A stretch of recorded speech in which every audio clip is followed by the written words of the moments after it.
Welcome back now for the news in detail.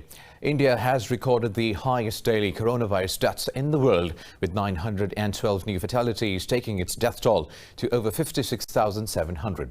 Brazil has reported 892 deaths in the past 24 hours, bringing the country's tally to over 114,000. Globally, COVID-19 has claimed more than 803,000 lives and infected over 23.1 million people.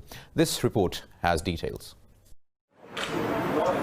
Governments across the world are scrambling to contain the second wave of coronavirus. Italy, once the global epicenter of the outbreak, reported nearly 1,100 new cases in a single day after months of encouraging signs of recovery. In Australia, after weeks of lockdown in Victoria State, new infections and the death toll has gone down significantly. The government is optimistic if the trend continues during the next few weeks, life may begin to go back to normal.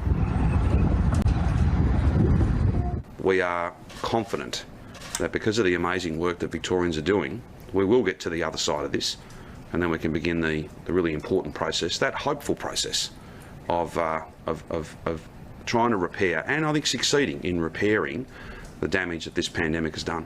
The infections are also surging in South Korea, with authorities enforcing second-tier social distancing rules. Meanwhile, China has reported relatively fewer new infections and no new deaths, with life in Wuhan returning to normal. A Chinese pharmaceutical has also made a breakthrough in cure development, saying a new vaccine can create antibodies within a month.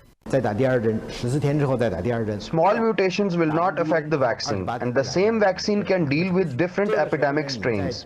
In fact, if there is a mutation, it will be a tiny mutation of nucleic acid, which is the mutation of the virus's RNA. But it does not mean that the virus has changed into a different type. The virus itself cannot mutate on such a big scale.